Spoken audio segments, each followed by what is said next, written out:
Listen carefully. Life is already training you through pressure, failure, rejection, and chaos. The only question is whether you are training your mind first or letting life do it violently. This audiobook is not motivation. It is conditioning. You will learn how to control your thoughts before emotions hijack them, how to stay calm when others panic, how to build discipline before discomfort forces it upon you. If you do not train your mind deliberately, life will train it brutally. This is where that ends. Chapter 1. Your mind is either trained or undisciplined. Your mind is not neutral. That is the first truth you must accept. It is either trained or it is undisciplined. There is no middle ground. There's no pause button. There's no safe default setting. If you do not train your mind deliberately, it will train itself accidentally. And when the mind trains itself, it always chooses the same path: fear, avoidance, emotional reaction, comfort. An untrained mind always chooses comfort. Read that again. An untrained mind always chooses comfort. This is not because you are weak. It is because the brain is designed to conserve energy. Left alone, it avoids discomfort, avoids effort, avoids risk. It reacts emotionally instead of thinking strategically. You have a choice. You always have a choice. Most people never realize that choice exists. They wake up already reacting to messages, reacting to stress, reacting to problems they didn't prepare for. That's the key. Reaction is not intelligence. Reaction is not instinct. Reaction is lack of training.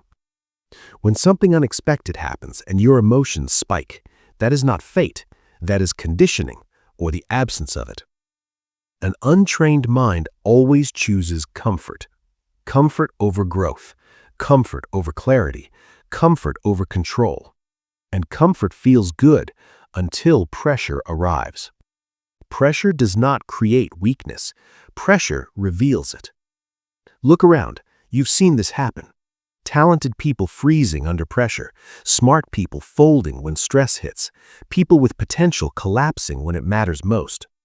Meanwhile, average people win. Not smarter, not more gifted, just more disciplined. That's not an accident. That's mental conditioning. You don't rise to the level of your talent. You fall to the level of your training. That's the key. You can have the best ideas in the room and still fail if your mind panics under pressure. You can have skill, education, and opportunity and lose everything if your emotions control your decisions. You have a choice. Success is not a measure of intelligence. It is a measure of control. Control over your thoughts, control over your reactions, control over what you do when you don't feel like doing anything. An untrained mind always chooses comfort. It chooses excuses. It chooses delay. It chooses emotional relief over long-term progress. That's why people quit when things get hard.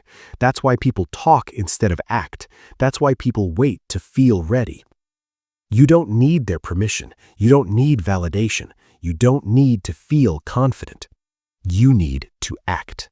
That's the key. Mental discipline is built through small, repeated acts of self-control. Waking up when you don't want to, starting work when you'd rather scroll, staying calm when you want to react. Every one of those moments is a fork in the road. Comfort or control. You have a choice. Most people choose comfort because it feels harmless, but comfort has a cost. It trains your mind to quit early, to avoid effort, to break under pressure. That's why life feels harder for undisciplined people. Life keeps testing them because they keep failing the same lesson. Control your mind or it will control you. That is not a metaphor. That is reality. Your thoughts decide your actions decide your outcomes, and your outcomes decide your life. It's not about motivation, it's about obedience. Obedience to the plan, obedience to discipline, obedience to the version of you that wants more. You don't need their permission, you need self-command. An untrained mind always chooses comfort. A trained mind chooses discipline again and again. That's how success is built quietly, not in bursts of emotion, but in consistency under pressure. This chapter establishes the truth that will follow you through the entire audiobook. There is no neutral mind. There is no pause. There is no waiting without consequence. You are training your mind every day, intentionally or accidentally. You have a choice.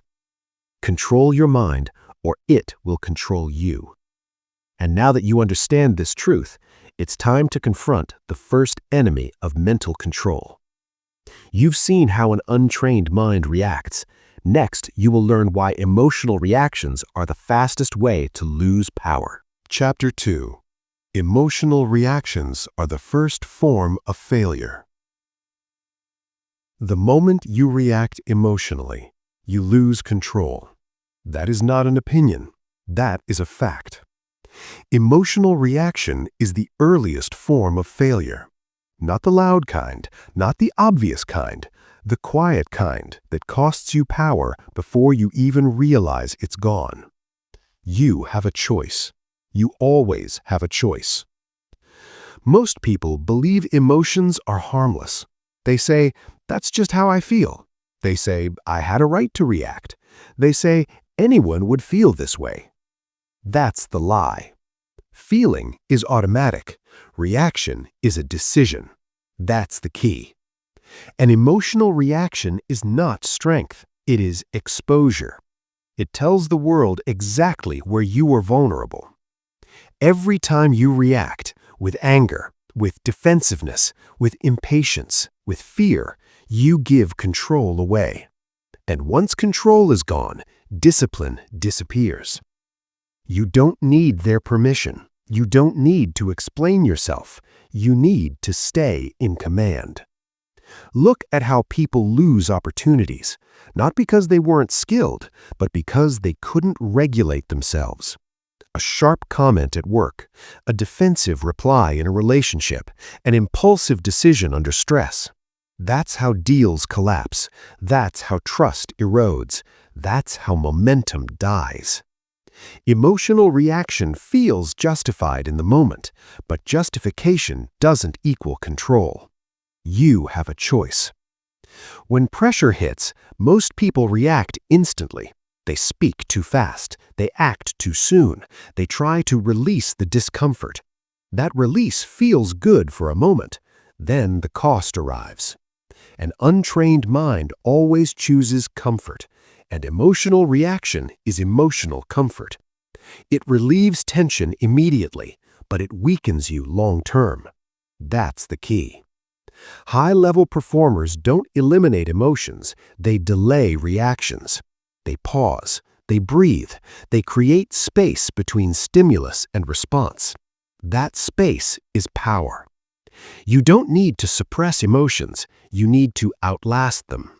Emotions rise fast, they fall fast, but only if you don't act on them. The disciplined mind waits, the undisciplined mind reacts. You have a choice. Think about the last time you reacted emotionally. What did it cost you? Respect? Clarity? Leverage? Every emotional reaction leaves residue. People remember it. Situations shift because of it. Doors close quietly.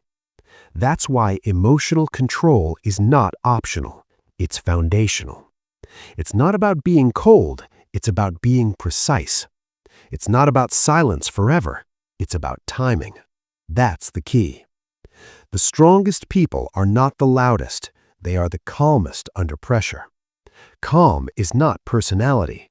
Calm is training. You train calm by refusing to react immediately, by letting the wave pass, by choosing discipline over impulse. You don't need their permission to pause. You don't need to respond right now. You don't need to prove anything. Proving is emotional. Executing is disciplined. It's not about winning the moment, it's about winning the outcome. An emotional reaction tries to win the moment. Discipline wins the future. You have a choice. Pressure will test you daily. Criticism will find you. Disrespect will appear. Unexpected problems will surface. Those moments are not obstacles, they are exams.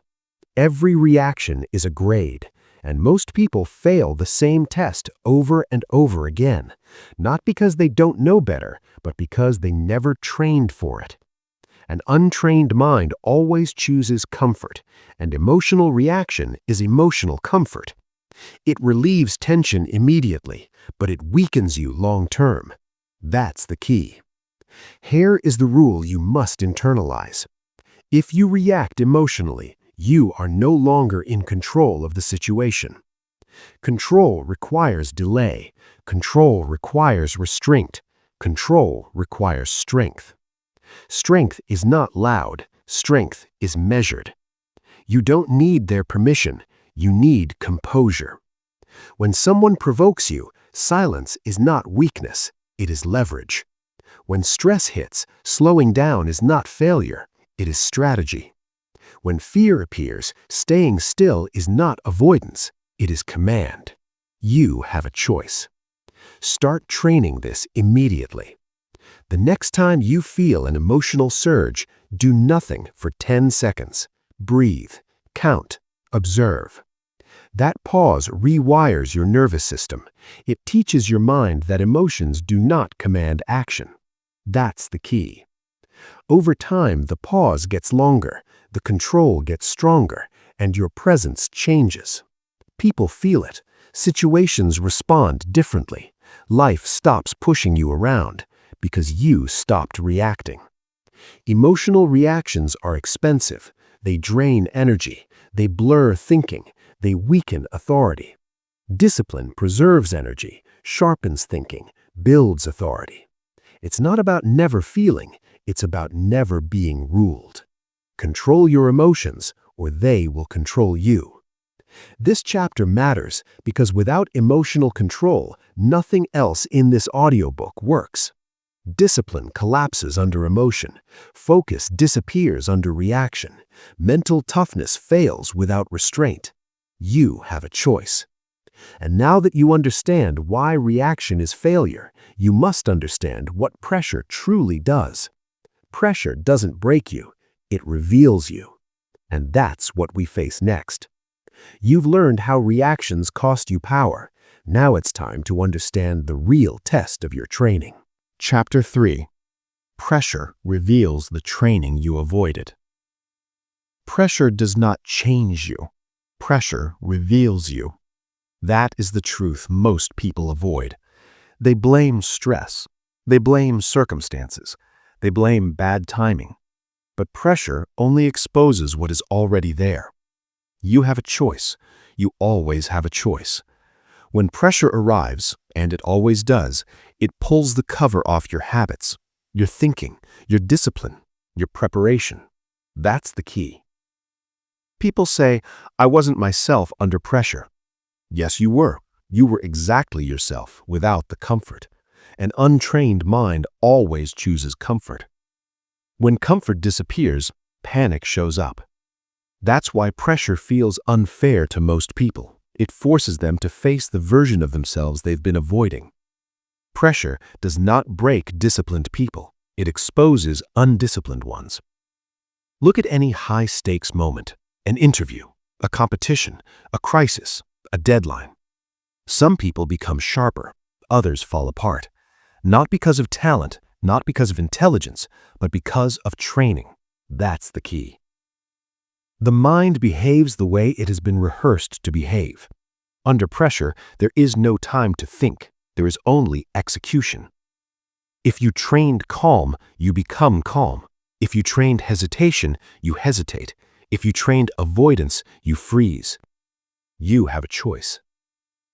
Most people avoid pressure.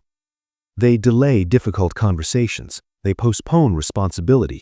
They stay in comfort as long as possible. They believe pressure is the problem. It's not. Avoidance is the problem.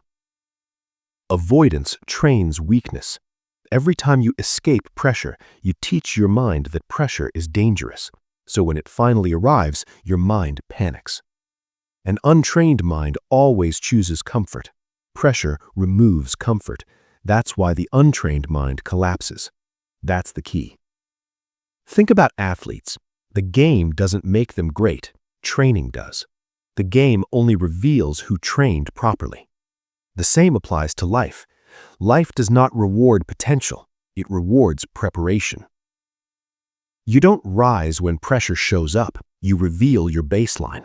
That baseline is built daily in how you handle small stress, in how you face discomfort, in how you respond when things don't go your way. You have a choice. Most people wait for pressure to force growth. That's backwards. By then, it's too late. Pressure is not the time to build discipline. It is the time discipline is tested. That's the key. When pressure hits, your mind will default to its strongest habit, not its best intention. That's why people say the wrong thing under stress, make impulsive decisions, abandon plans they swore they believed in.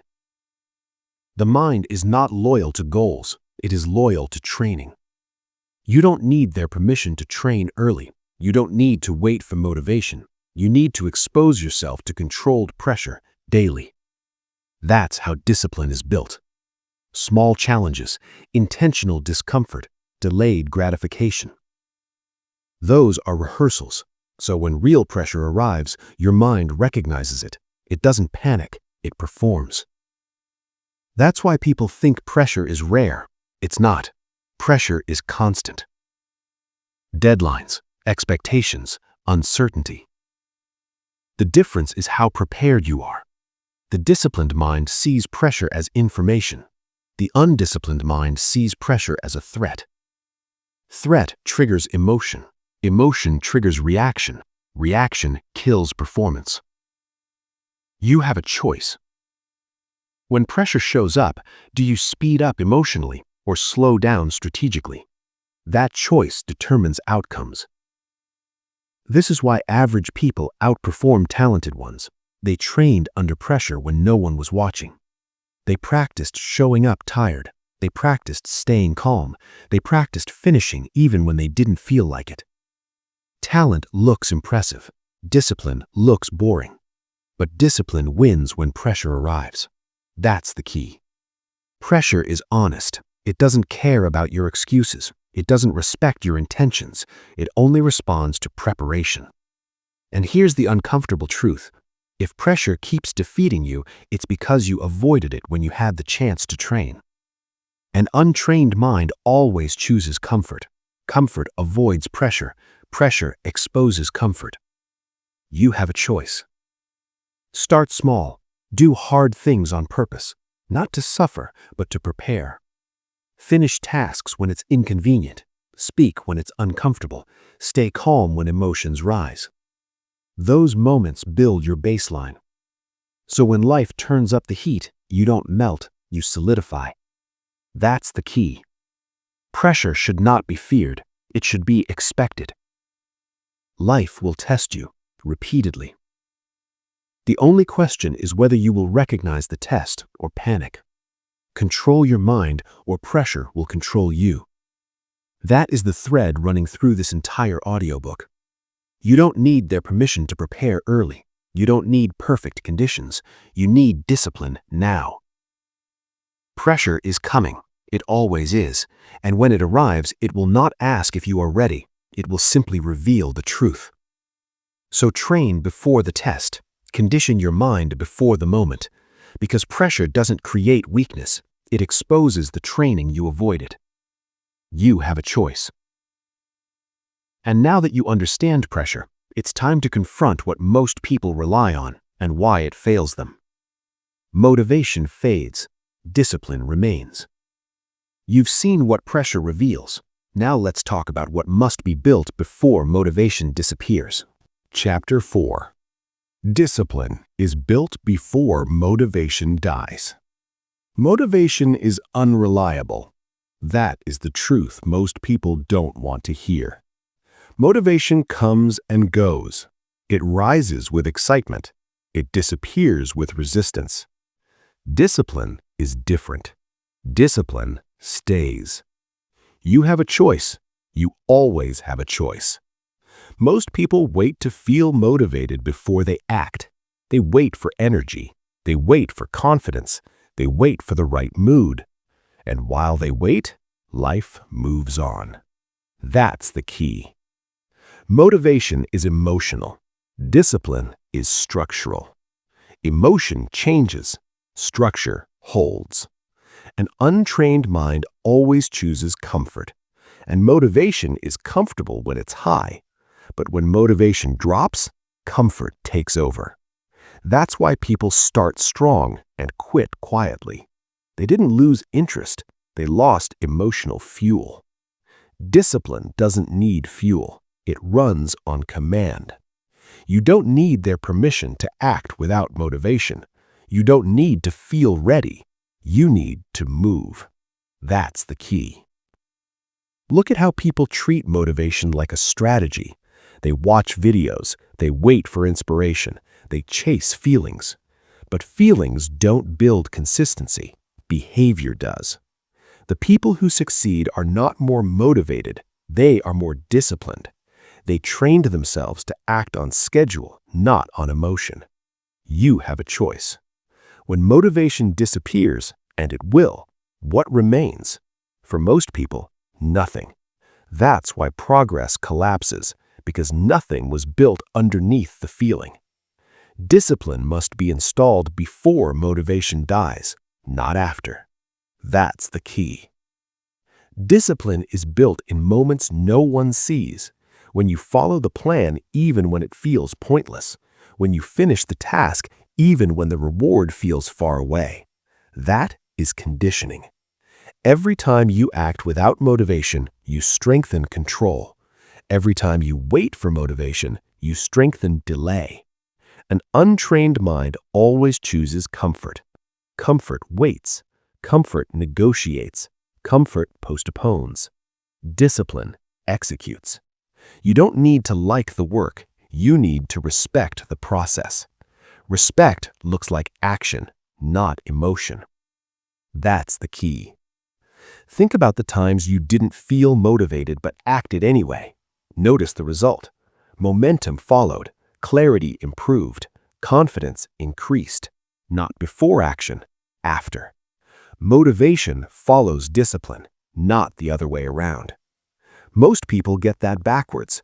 They think motivation creates action. In reality, action creates motivation. You have a choice. Discipline is not intensity. It is consistency. It is doing the minimum required repeatedly without debate. Not overthinking, not negotiating, not dramatizing, just doing. That's the key. This is why disciplined people look calm. They're not fighting themselves all day. Indecision is exhausting. Debate drains energy. Discipline removes friction. Once the rule is set, action is automatic. You don't need their permission. You don't need excitement. You need standards. Standards decide behavior before emotions get involved. An untrained mind always chooses comfort. A trained mind follows standards. That is the difference. When motivation fades, standards remain. That's the key. Discipline is built by honoring commitments to yourself, small ones first. Wake up when you said you would. Start when you said you would. Finish when you said you would. Each completed promise strengthens self-trust. Each broken promise weakens it. You have a choice. Most people don't lack ability. They lack follow-through. Follow-through is discipline in motion, and discipline is the quiet force that outlasts motivation, excitement, and talent. It's not about pushing harder. It's about quitting less. That's the key. When discipline is present, motivation becomes optional. When discipline is absent, motivation becomes a trap, because you're always waiting for something you can't control. Control what you can: your actions, your schedule, your standards. Discipline lives there. An untrained mind always chooses comfort, but discipline chooses progress, even when it's boring. That's how results compound, quietly, relentlessly. This chapter matters because everything ahead depends on discipline. Without it, focus collapses, silence breaks, consistency dies. You don't need their permission to be disciplined. You need to decide. Decide once, then obey. And now that you understand discipline, you must confront the habit that destroys it faster than anything else: negotiation with weakness. You've learned why motivation fades and discipline must already exist. Next, we eliminate the inner debate that sabotages execution. Chapter 5. Stop negotiating with weak thoughts. Every delay begins with a conversation in your head. That conversation is where discipline dies. Weak thoughts do not overpower you. You invite them in. You listen. You negotiate. That's the mistake. You have a choice. You always have a choice. Weak thoughts sound reasonable. They don't announce themselves as weakness. They sound logical. They sound cautious. They sound responsible. Not now. Later. Tomorrow will be better. I'll do it when I'm ready. That's the trap. That's the key. The moment you negotiate with a weak thought, you've already lost authority. Because discipline does not debate, it commands. An untrained mind always chooses comfort, and comfort loves negotiations. Negotiation delays action. Delay kills momentum. Momentum is hard to restart. That's why disciplined people don't argue with themselves. They decide once and move. You don't need their permission. You don't need internal consensus. You need obedience. Weak thoughts exist in everyone. The difference is how quickly they're shut down. Strong minds acknowledge the thought and act anyway. Weak minds analyze it and stall. That's the key. Most people believe thinking more will help. It doesn't. Overthinking is not intelligence. It is fear in disguise. Fear wants time. Fear wants options. Fear wants comfort. Discipline wants action. You have a choice. Every time you hesitate, ask yourself one question. Is this hesitation making me stronger or weaker? The answer is almost always clear. Weak thoughts ask for relief. Strong actions build control. An untrained mind always chooses comfort. It wants the easy path, the familiar path, the path that avoids resistance. Discipline chooses progress. That's the key. Negotiation drains energy. Decision creates momentum. Think about how exhausting indecision feels. That's because your mind is pulling in two directions. Discipline removes the conflict. It simplifies.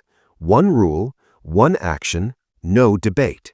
You don't need to feel certain. You need to move. Certainty is built after action, not before. That's the key. Here's the hard truth. If you keep negotiating, you are training weakness. Every time you talk yourself out of action, you reinforce avoidance. Every time you delay, you strengthen hesitation. And training compounds. An untrained mind always chooses comfort, and comfort gets stronger every time you obey it. You have a choice. Start interrupting weak thoughts immediately. When the thought says later, you act now. When it says you're tired, you begin anyway. When it says you deserve a break, you earn it first. That interruption rewires your behavior. That's the key. This is not about being harsh. It's about being precise. Weak thoughts are not enemies. They are signals. Signals that discipline is required. You don't argue with signals. You respond. Discipline responds with action. You don't need their permission. You don't need to explain yourself. You don't need to feel confident. Confidence follows obedience. That's the key. The strongest people do not eliminate weak thoughts. They eliminate their influence. They let the thought exist, then they move anyway. That is mental dominance. Negotiation feels harmless, but it erodes authority over time. Small delays become habits. Habits become identity. You have a choice. Decide what kind of mind you are building. One that debates every step, or one that executes on command. An untrained mind always chooses comfort. A trained mind chooses discipline, even when uncomfortable. This chapter matters because without decisiveness, discipline collapses. Without discipline, pressure wins. Without pressure resistance, success is impossible. You don't need their permission to be decisive. You need to stop negotiating, because every negotiation strengthens the very thing holding you back. And now that you understand how weakness disguises itself as thought, it's time to learn how real power operates. Power doesn't argue, it doesn't announce, it doesn't explain. It moves in silence. You've stopped negotiating. Now it's time to protect your power. Chapter 6. Silence is a mental advantage. Silence is not emptiness. Silence is control. Most people misunderstand silence. They think silence means weakness. They think it means submission. They think it means you have nothing to say. That belief keeps them powerless. You have a choice. You always have a choice. Silence is not the absence of thought.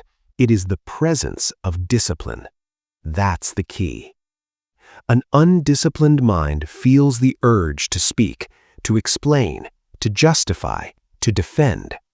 A disciplined mind waits, because waiting creates leverage. An untrained mind always chooses comfort, and talking is comfort.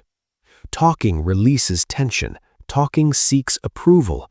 Talking tries to control how others see you. Silence does none of that. Silence keeps power inside. That's the key. Look at how people give themselves away by talking too much. They reveal insecurity. They reveal emotion. They reveal intention. The more someone talks, the less control they have. You don't need their permission to be silent. You don't need to clarify everything. You don't need to be understood immediately. Understanding comes from results, not explanations. That's the key. Silence creates mystery. Mystery creates respect. When you don't rush to fill space, others lean in. They listen more carefully. They assume intention. Silence shifts the frame. An untrained mind always chooses comfort. Comfort wants to be liked. Comfort wants reassurance. Comfort wants to respond immediately. Discipline waits. You have a choice. Every unnecessary word weakens your position. Every pause strengthens it. Think about moments of conflict. Arguments escalate because people speak emotionally. They rush to be right. They rush to defend ego. Silence interrupts escalation. That's the key. Silence gives your emotions time to settle. It allows logic to return. It creates space between stimulus and response. That space is power. High-level performers use silence instinctively. They don't react to provocation. They don't explain themselves to critics. They don't announce their next move. They move quietly. You don't need their permission to move quietly. You don't need validation. You don't need applause. You need control. An untrained mind always chooses comfort. Comfort talks. Comfort vents. Comfort overshares. Discipline withholds. That's the key. Silence is also protection. The less you say, the less can be used against you, the less emotional residue you leave behind. Words are permanent, emotions fade. Silence leaves no trace. Most people speak to relieve themselves. Disciplined people stay silent to preserve themselves. You have a choice. Silence does not mean inaction. It means delayed action. It means observing first, thinking second, acting last. That order matters. When people speak first, they think later, if at all. When people stay silent, they think clearly. That's the key. Silence trains patience. Patience strengthens discipline. Discipline builds authority. Authority is quiet. Notice who talks the most in a room, rarely the one in charge. Power does not announce itself, it positions itself. You don't need their permission to stop explaining. You don't need to convince anyone. You need to let outcomes speak. An untrained mind always chooses comfort. Comfort explains failure. Discipline corrects it. Silence forces accountability. When you stop talking, you start doing. That's the key. This applies everywhere: work, relationships, personal goals. Stop narrating your plans. Stop defending your process. Stop reacting publicly to private emotions. Move in silence, because silence keeps your energy focused inward. Talking leaks energy outward. Energy is finite. Disciplined people protect it. You have a choice. When someone challenges you, you don't owe them a response. When someone doubts you, you don't owe them proof. When someone provokes you, you don't owe them emotion. You owe yourself control. That's the key. Silence is uncomfortable at first because it removes emotional relief, but discomfort is training. An untrained mind always chooses comfort. Silence denies comfort. That's why it's powerful. Every time you stay silent instead of reacting, you strengthen your nervous system. You teach your mind that you are in charge. That's conditioning. Over time, silence becomes natural, and when you do speak, your words carry weight, because they are rare, because they are deliberate, because they are calm. People listen differently. Silence changes how you're perceived, but more importantly, it changes how you think. Less noise, more clarity. That's the key. This chapter matters because silence protects everything you are building. Collapse collapses when emotion spills. Focus breaks when words leak. Authority disappears when you explain too much. You don't need their permission to be quiet. You need to decide that your energy is valuable. Silence is not passive, it is active restraint, and restraint is strength. You've learned how to stop negotiating. You've learned how to protect your power. Now it's time to face the force that slowly weakens most people without them noticing. Comfort. You've learned to be silent. Now you must learn to resist what feels good. Chapter 7. Comfort is the enemy training you daily. Comfort is not harmless. Comfort is training you. That is the truth most people never confront. They think comfort is a reward. They think comfort is rest. They think comfort is balance. It's not. Comfort is conditioning. You have a choice. You always have a choice. Every day, comfort is teaching your mind what to avoid: effort, discomfort, resistance, uncertainty. An untrained mind always chooses comfort, and comfort always asks for more. That's the key. Comfort does not stay small, it expands. What once felt like rest becomes dependency. What once felt like relief becomes avoidance, and avoidance slowly weakens your ability to act. Look closely at your habits: sleeping in when you don't need to, delaying difficult conversations, postponing work because you don't feel like it. None of those choices feel dangerous in the moment. That's why comfort is so effective. It trains you quietly. You have a choice. Comfort teaches your nervous system that effort is a threat. So when effort is required, your body resists. You feel tired. You feel overwhelmed. You feel unmotivated. Not because the task is hard, but because you trained your mind to avoid hard things. That's the key. An untrained mind always chooses comfort. A trained mind chooses growth, even when it's inconvenient. This is why comfort is the enemy. Not because comfort is evil, but because it lies. Comfort promises safety, but it delivers weakness. Comfort promises peace, but it creates anxiety when challenged. Comfort promises ease, but it steals resilience.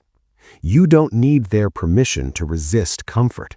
You don't need to punish yourself. You need to stop obeying every urge. That's the key. Think about how quickly people seek relief. Stress appears, they scroll. Boredom hits, they snack. Discomfort rises, they quit. Every relief-seeking behavior trains escape, and escape becomes automatic. An untrained mind always chooses comfort. It doesn't ask if comfort is deserved, it takes it. Discipline interrupts that pattern. Discipline says, endure first, relax later. You have a choice. Comfort trains you daily through small decisions. Those decisions feel insignificant, but they compound. Skipping one workout isn't failure. Avoiding one hard task isn't collapse. But repeated comfort builds identity. You become someone who avoids effort, someone who delays, someone who reacts emotionally to discomfort. That's the real cost. That's the key. Comfort removes your edge. It dulls urgency. It weakens focus.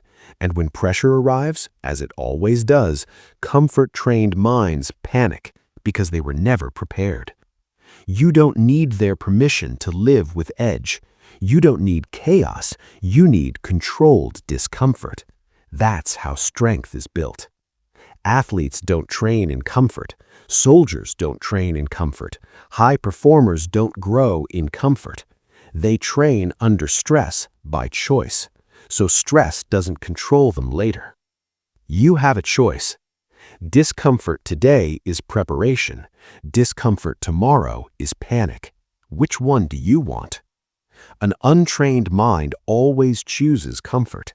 It avoids the cold shower. It avoids the difficult conversation. It avoids starting when conditions aren't perfect. Discipline chooses friction. Not recklessly, intentionally. That's the key. This does not mean suffering for no reason. It means refusing unnecessary ease. It means doing what needs to be done, even when it feels uncomfortable. That discomfort is data. It tells you where growth is. Most people run from that signal. Disciplined people move toward it. You don't need their permission to feel discomfort. You don't need to explain why you're pushing yourself. You need to trust the process. Comfort weakens slowly. Discipline strengthens slowly. One destroys without noise, the other builds without applause. That's the key. Notice how comfort affects time perception. Comfort stretches time. It makes tomorrow feel far away. Discipline compresses time. It makes urgency real. That's why disciplined people move faster, not frantically, but consistently. Comfort delays. Discipline advances. You have a choice. When something feels uncomfortable, pause. Ask yourself, is this discomfort harmful or is it training me? Most of the time, it's training. Training patience, training resilience, training control. An untrained mind always chooses comfort, but comfort never prepares you for reality. Reality is demanding, unpredictable, unfair. Comfort hides that truth until it's too late. That's the key. The people who stay calm under pressure didn't learn calm in comfort. They earned it in resistance. They practiced doing hard things when no one was watching. They trained their mind to stay engaged when quitting was easier. That's why they don't collapse. You don't need their permission to become that person. You need to start choosing discomfort deliberately. Start small. Choose effort over ease once a day. Delay gratification intentionally. Finish what you start, even when you want to stop. Those acts recondition your mind. They teach it discomfort is survivable, effort is normal, resistance is temporary. That's the key. Comfort screams, discipline whispers. Comfort demands attention now, discipline pays dividends later. Most people listen to the loudest voice, few listen to the right one. You have a choice. This chapter matters because comfort is always available. It will always tempt you. It will always justify itself. If you don't consciously resist comfort, it will train you into weakness. Control your comfort, or comfort will control you. That is not optional. And now that you understand how comfort conditions you daily, it's time to talk about what replaces comfort when discipline takes over. Focus, because discipline without focus is wasted effort. You've learned to resist comfort. Now you must learn to aim your energy. Chapter 8. Focus is self-respect in action. Focus is not concentration. Focus is respect. Respect for your time. Respect for your energy. Respect for your future. Most people don't lack ability. They lack focus. You have a choice. You always have a choice. Focus is how you prove to yourself that you take your life seriously. That's the key. An untrained mind always chooses comfort, and comfort loves distraction. Distraction feels harmless. It feels light. It feels deserved. But distraction is theft. It steals time. It steals momentum. It steals self-trust. And it does it quietly. You have a choice. Every time you allow distraction, you are telling yourself that your goals are optional, that your attention is cheap, that your time doesn't matter. Focus says the opposite. Focus says, this matters. This deserves my full attention. I will not split my energy. That's the key. Most people confuse busyness with focus. They do many things. They finish nothing. That is not effort. That is avoidance. Focus is narrow. Focus is deliberate. Focus is uncomfortable because it removes escape routes. An untrained mind always chooses comfort, and comfort loves distraction. It gives the illusion of progress without the risk of commitment. Discipline removes that illusion. You don't need their permission to focus. You don't need to explain why you're unavailable. You don't need to apologize for protecting your attention. Attention is your most valuable resource. Once spent, it never returns. That's the key. Focus is not about doing more. It's about doing less, better. One task, one direction, one objective. Anything else is noise. Noise drains energy. Focus concentrates it. That's why focused effort feels intense. It compresses time. It creates momentum. Distraction stretches time. It makes days disappear with nothing to show. You have a choice. Look at your habits. How often do you interrupt yourself? Check your phone mid-task, switch tabs, respond instantly to everything. Each interruption breaks trust with yourself. You say you'll focus, then you don't. And over time, your mind stops believing you. That's the key. Self-respect is built by honoring your own attention. When you decide to focus and actually do it, you reinforce control. When you decide to focus and break it, you reinforce weakness. An untrained mind always chooses comfort. Comfort wants stimulation. Comfort wants novelty. Comfort wants escape. Focus wants results. You don't need their permission to be unreachable. You don't need constant stimulation. You need depth. Depth is where progress lives. Shallow effort produces shallow outcomes. That's the key. Focus is also emotional discipline. When you focus, you stop reacting to every thought.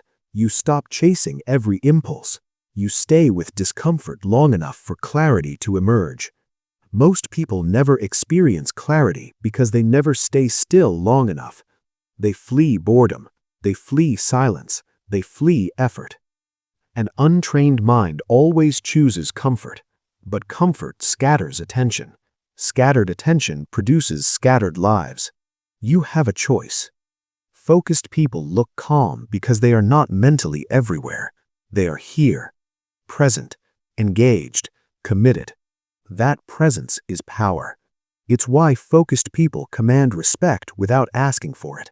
They are not available to everything, so when they do engage, it matters. That's the key. Focus is not talent, it is trained. You train focus by finishing what you start, by staying when it gets boring, by resisting the urge to check, switch, escape. Every urge you resist strengthens attention. Every urge you obey weakens it. An untrained mind always chooses comfort. Comfort switches tasks. Comfort seeks stimulation. Discipline stays. You don't need their permission to stay locked in. You don't need external pressure. You need internal standards. Set rules for your attention. When you work, you work. When you rest, you rest. Blurring those lines destroys focus. That's the key. Most people are exhausted not because they work too hard, but because their attention is constantly fragmented.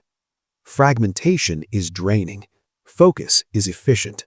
1 hour of real focus beats 10 hours of distracted effort. You have a choice. Focus also reveals priorities. You focus on what you respect. You ignore what you don't. If you say something matters but never focus on it, your behavior tells the truth. That's not judgment. That's data. Use it. Decide what deserves your attention and cut the rest. An untrained mind always chooses comfort. Comfort avoids decisions. Discipline makes them. That's the key. Focus requires saying no. No to distractions. No to unnecessary conversations. No to constant availability. No creates space. Space allows depth. Depth produces results. You don't need their permission to say no. You don't need to justify boundaries. You need to respect yourself enough to protect your attention. Focus is self-respect in action. When you focus, you are saying, "My future is worth my attention. My time is not disposable. My energy is not for everyone." That mindset changes everything. That's the key. This chapter matters because without focus, discipline scatters, effort leaks, progress stalls. You can be disciplined and still fail if your attention is everywhere. Focus gives discipline direction. And now that you understand how to aim your energy, you must understand what keeps most people from sustaining focus. Identity. Because who you believe you are determines what you consistently do. You've learned to resist comfort. You've learned to focus your effort. Now it's time to build something permanent. Chapter 9. Identity is formed by repeated obedience to yourself. Identity is not what you say. It's what you repeatedly obey. Every promise you keep to yourself strengthens your identity. Every promise you break weakens it. This is where discipline becomes permanent. Most people try to change outcomes first. They want better results, better habits, better confidence. But identity always comes first. You don't rise to the level of your goals. You fall to the level of your self-trust. That's the key. An untrained mind always chooses comfort. Comfort avoids commitment. Commitment creates identity. Identity is built quietly. No announcements, no motivation speeches, just repeated action. You become what you consistently do, especially when no one is watching. You have a choice. Every small decision is a vote for the type of person you are becoming. Wake up when you said you would? Vote cast. Train when you don't feel like it? Vote cast. Focus when distraction is easy? Vote cast. Skip it? Vote cast. Delay it? Vote cast. Rationalize it? Vote cast. There are no neutral actions. That's the key. Most people think identity is fixed. It's not. Identity is trained. You train it the same way you train discipline, through obedience. Obedience to your own standards. If your standards are weak, your identity will be weak. If your standards are clear, your identity becomes solid. An untrained mind always chooses comfort. Comfort negotiates. Discipline obeys. You don't become disciplined by feeling disciplined. You become disciplined by acting despite resistance. Resistance is not a sign to stop. It's a signal that identity is being shaped. That's the key. Self-trust is the foundation of confidence. Confidence is not personality. It's evidence. Evidence that when you say you'll do something, you do it. Every time you follow through, you prove reliability to yourself. Every time you don't, you create doubt. And doubt compounds. Most people don't lack motivation, they lack self-trust. They don't believe themselves anymore.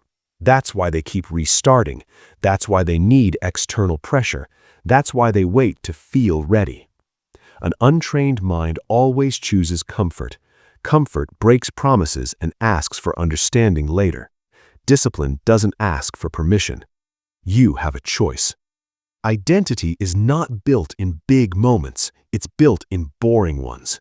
The decision to show up, the decision to finish, the decision to stay consistent. No one applauds consistency, but consistency builds everything. That's the key.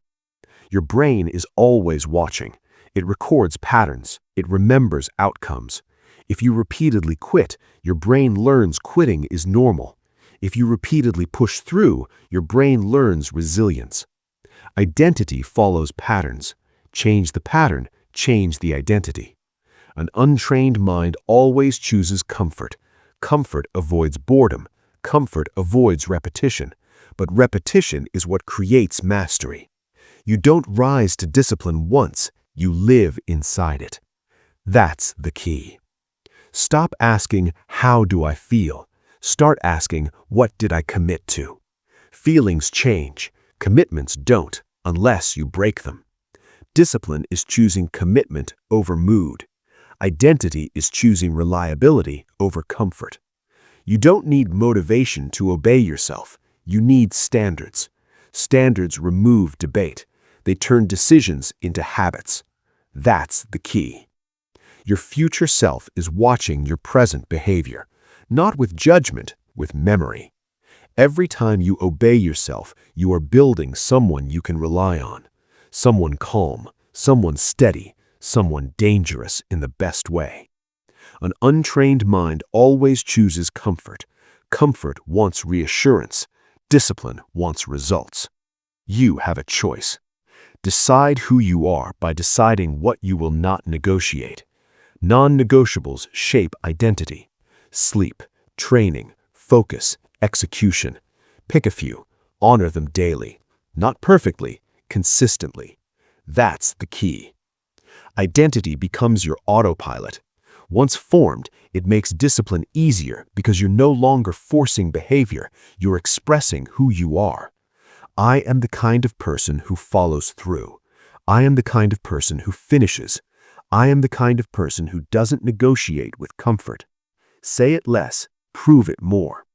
Identity listens to actions, not words. That's the key. This chapter matters because discipline without identity collapses under pressure. When things get hard, you don't rise to your goals, you return to who you believe you are. Build that belief through repeated obedience. Because once identity is solid, discipline becomes natural.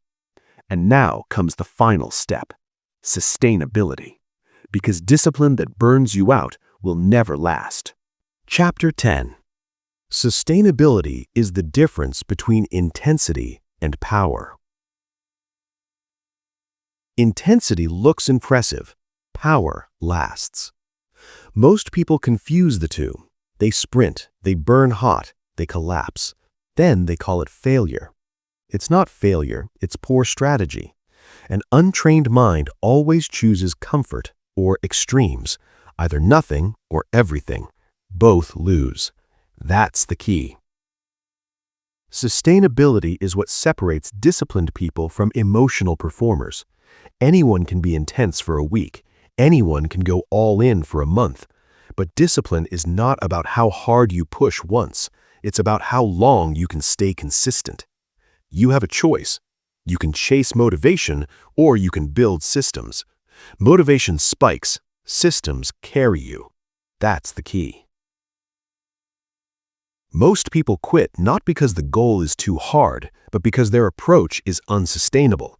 They set standards they can't maintain. They punish themselves instead of training themselves.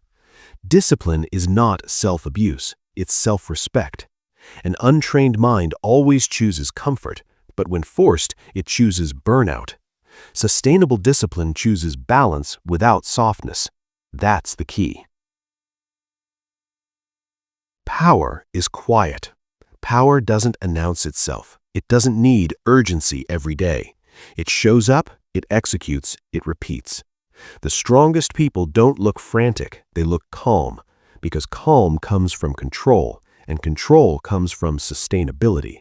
You have a choice. Stop asking, how hard can I go? Start asking, how long can I hold this standard? That question changes everything. That's the key. Sustainability is built through realistic non-negotiables. Not 10 habits, not 20 rules, a few standards done daily.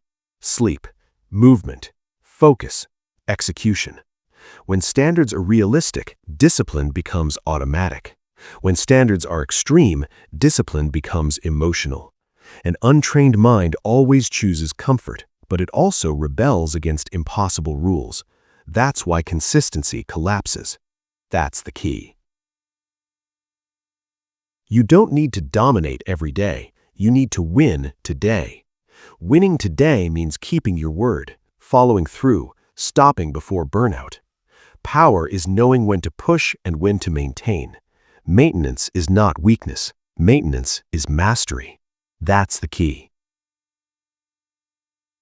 Most people fear slowing down because they confuse it with quitting. They're wrong. Quitting is abandoning standards. Slowing down is protecting them. Discipline that lasts is flexible but never negotiable. The method can change, the standard does not. You have a choice. Protect your discipline or exhaust it. That's the key. Sustainability also requires emotional control. You cannot let emotions dictate effort. Some days feel heavy, some days feel light. Discipline treats them the same. Show up, execute the standard, leave. Not dramatic, not emotional, just done. An untrained mind always chooses comfort or drama. Discipline chooses neutrality. That's the key. Long-term power is built through boredom tolerance. Most people quit when things feel repetitive, but repetition is where strength is forged. Same wake-up, same work, same focus. Day after day. No excitement, no applause. That's where identity locks in. That's the key. Sustainability also means forgiveness without softness. You will miss days. You will fall short. The disciplined response is not guilt, it's correction. No spirals, no excuses. Back to standard, immediately. That's the key. Guilt weakens discipline. Correction strengthens it. An untrained mind always chooses comfort.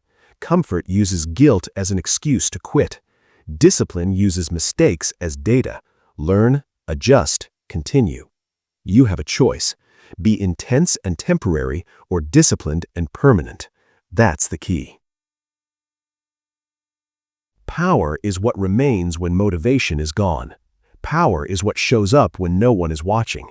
Power is quiet confidence built over years, not weeks, and it starts with sustainable discipline. This is the final truth of this audiobook. Control your emotions, train your mind, build quiet discipline. Not for hype, not for validation, for power. Because the world rewards those who last. And now the challenge is yours. Stop chasing intensity. Start building power. Today. Listen carefully. Your life will not change because you listened to this audiobook.